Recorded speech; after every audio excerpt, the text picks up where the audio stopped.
ไม่สูงค่ะเมื่อได้เป็นวันที่4เดือนธันวาคมที่5ปี2026ในตอนในข่าวใส่หมอหอมมีข่าว3ตอนได้มาเปิ้นเผาค่ะอ้อตอนที่1แขไล่ออกมาลาดว่าเตรียมยอมรับและอำตื้อกำเฮ็ดจ้วมรองอันอเมริกันมีรองเปิ้นเผาคอมคัดต่อคอมพานีแขข่าวเที่ยงตอนหนึ่งค่ะอิสราเอลปันฟ้างตื่นถึงปันก้นวันก้นเมืองให้เงิ่งออกไปก็เพราะว่ามีแผนเตปึดตึกเที่ยงหลายๆปื้นตีข่าวเที่ยงตอนหนึ่งฝ่ายป้ายอยู่หลีเลยออกมาปันฟ้างให้เงิ่ง ลวงเอาหอยในน้ำโค้งมากินย้อนก็เพราะว่ามันจังเป็นเพเจ็มจังได๋ค่ะอ้ออ่อนตั้งเปิ้นได้แต่ก็เฮาค่ะมาถ่อมด้วยข่าวโหในอ่อนตั้งไหนค่ะแขค่ะไล่ออกมาเปิ้นเผาว่ายอมรับแลเด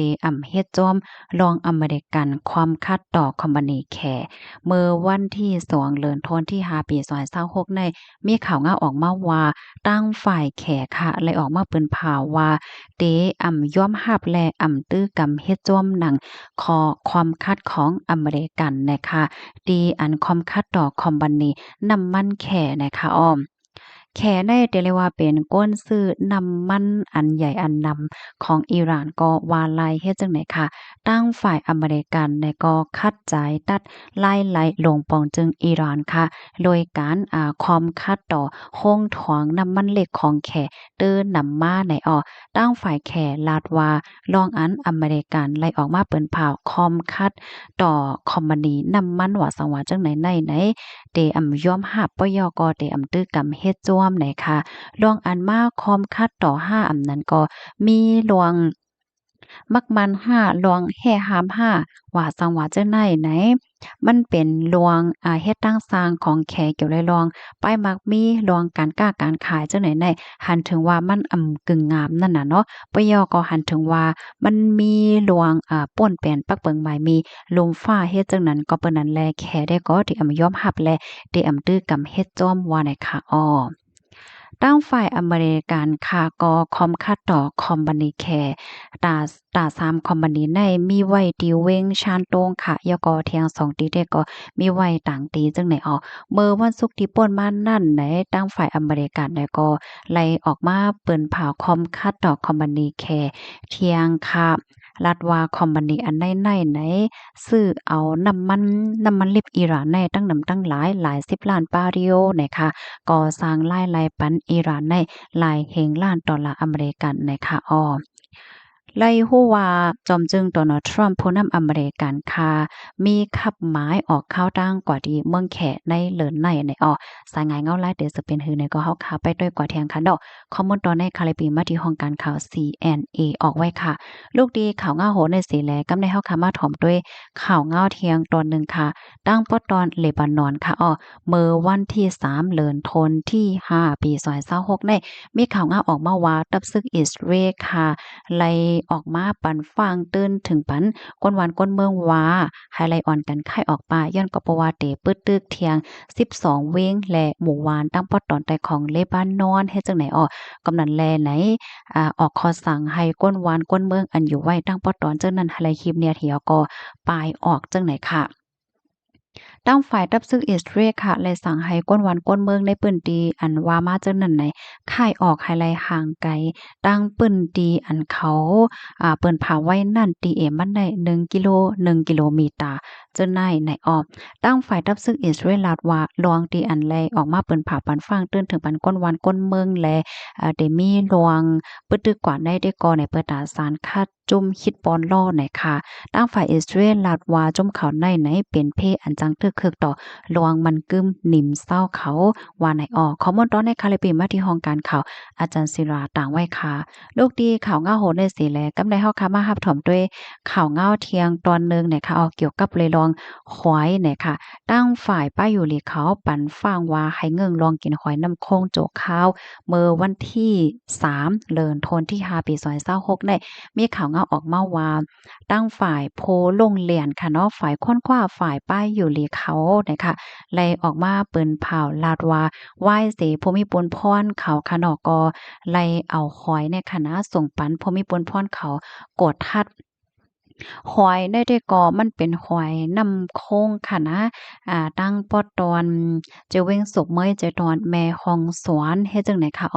เพราะว่ากดถ้าด้วยเหี่ยวก็ไล่คู่ว่ามันมีไว้สารหนูยอก็สารอันจางเป็นเพศป้ายอยู่หลีเนี่ยค่ะสั่งว่าก้นหวานเก็บหอยมากินเพราะว่าเนี่ยจึงมันเตจังตึกเคิกนั่นน่ะไอ้กำนันแลจังไรป่องเลี้ยงปันพมิปนพรเขาปยก็ย้อนให้พมิปนพรเขาแนะนำให้ก้นหวานก้นเมืองค่ะเนาะ อันอยู่หิมฝั่งโค้งว่าสังว่าจังไหนในไฮไลท์กึดลองกินหอยโจข้าวเนี่ยค่ะเปิงลงมันได้เด้ก็ลูกอ่อนนางยิ่งป้าตองก้นอายุใหญ่แลก้นที่อันมีไว้ตั้งเป็นจับโตเหมือนจังหนังตั้งเป็นไตตั้งเป็นแก่นสาไหลเจ้าในค่ะ เกี่ยวกับไปร้องในค่ะอันเป็นแม่วานก้อนหนึ่งที่ในหมู่วานแม่สามแลบก็ลาดวาก้นวานก้นเมืองค่ะเนาะในหมู่ในวานอันอยู่หิมฝั่งโค้งเหมือนจังหนังวานแม่สามแลบวานศพเมยวานป่าโกยและจังเนี่ยก็ได้กินหอยแม่น้ำโค้งกันจังเนี่ยเอาเพราะว่าถึงขิงข้าวมาเนี่ยมันเป็นขิงเป็นข้าวเฮ็ดจังไหนเนาะก้นวานเนี่ยก็ที่อ่อนกันกว่าหาหอย เสียวก็เอามาเฮ็ดผักกินนั่นน่ะเนาะผักแต่ก็ละลายมิ้วได้ค่ะเนาะก็เป็นผักที่อันก้นหวานเขาไล่ใจกินเฮ็ดจั่งใดเพราะว่าฝนตกลงมาแล้วน้ำในมันก็แตกข้นแน่เนาะเพราะว่ามันป่นขิงมันยาวเปิ้นก็บ่หามากินยาวเฮ็ดจั่งเนี้ยนะก้นหมางก็ในหมู่ในหวานเนาะเปิ้นก็อ่อนกันกว่าหาควายจั่งใดเหี่ยวก็มาขายเนาะ1กิโลได้เลยเป็นหัวปากมันแหน่เนาะก็ขายลีนะย้อนก็เพราะว่ามันหลีกินมันหวาน เปิ้นก็จึกกินเฮ็ดจั่งใดคะก้อนหวานหมางก็ยังไปโคกข้าวง่าวโหในเหมือนกันเนาะว่าหอยในมันมีกว้างว่าสังว่าจั่งใดเฮ็ดไหนข้อมูลตอนนี้ก็ค่ะเลยปีมาที่ห้องการข่าวเดอะรีโปรตาออกไว้ค่ะทางฝ่ายภูมิพลพรเขาในก็ได้สืบปักดาไปด้วยกว่าย่อก็ได้อยู่ๆเหี่ยวก็เอามาทัดด้วยว่าเป็นหือเป็นหาพองจักมันมีสารกล้องว่าสังว่าจั่งใดเหี่ยวหือเฮ็ดไหนคะอันนี้ก็หันถึงว่าเป็นรองใหญ่ค่ะเนาะก็ขย้อนปันฟังเตือนถึงปันพี่น้องค่ะเจออันอยู่หิม ฝั่งโค้งนะคะก็อะไรสตีค่ะนะเพราะว่าเงิงแต่ก็เงิงก็เดลีเหมือนกันนะคะย้อนว่ามันจังตึกคึกต่อไปอยู่ลีข้าวยาวจึงไหนคะเพราะว่าเฮาค้ามาลัดเกี่ยวกับไปลองหอยแน่มันเป็นข้าวมันค่ะพี่น้องเฮาค่ะเปิ้นกว่าเก็บเป็นขิงเป็นข้าวเฮ็ดแหน่ค่ะผู้ใดไผที่มีตัวโทบแหน่ไข่ใดกันไล่เฮ็ดจังได๋ค่ะนะเพราะว่าลัดเกี่ยวกับไปลองหอยอันใดข้าวใส่หม้อหอมก็โคกใจไหลมือก้อนเล็กค่ะเนาะมือก้อนเล็กได้หมายถึงพ้องอายุ9ปี10ปีจังนี้ค่ะเปิ้นเลขกันกว่าหาหอยค่ะเนาะกว่าหาในห้องน้ำในน้ำห้องน้ำเก้ว่าจังว่าเฮ็ดจังได๋นะ เพราะว่าหาหอยมายอก็มาต่อยโกนมาเหนียวก็เฮ็ดคอยโคงคอยแกงว่าสวายเฮ็ดจั่งใดอะเนาะก็ได้เรียกว่าเป็นผักที่อันเปิ้นส่งกินมื้อหนึ่งเฮ็ดจั่งใดก้อยหนำมันก็ได้ก้มกินนะมันก็ได้ก็มีลองตั้งยุ่มยำว่าหอยเนี่ยมันได้กินนะเอ๊ะหรือมันน่าว่าสังว่าจั่งใดเฮ็ดไหนคะเพราะว่าร้านก็เลยลองหอยในตั้งปอดตอนเปิ้นที่อันพี่น้องใครอยู่โลจ่องส่องกินคาห้าไหนเนาะก็โอโปร้านนี้กันมาหลายค่ะ หอยอันในค่ำปอกให้ต้องจื้อมันยาวเปิ้นฮ้องหอยหังคันได้เปิ้นฮ้องว่าหอยกวนแหลมจ้องแม่นค่ะค่ะต้องเลยว่าเบอร์ก็เลยเป็นลูกอ่อนแน่อันเปิ้นกว่าหาได้ที่เป็นหอยกวนเหลี่ยมแน่เนาะบ่อยากก็หอยโง่แฮ่แหน่นะเพราะว่าเป็นหอยกวนเหลี่ยมเนี่ยก็เอามาแกงกินจังแหน่เนาะเพราะว่าหอยโง่เนี่ยค่ะเปิ้นก็เอามาต้มให้ซ่ากินแฮ่แหน่เนาะจ้องแม่นค่ะค่ะอบโอ้ลาในกันมาหลายเนี่ยค่ะย้อนให้อยู่ได้กินหวานในรอดเพศกันค่ะหมอยทรงค่ะ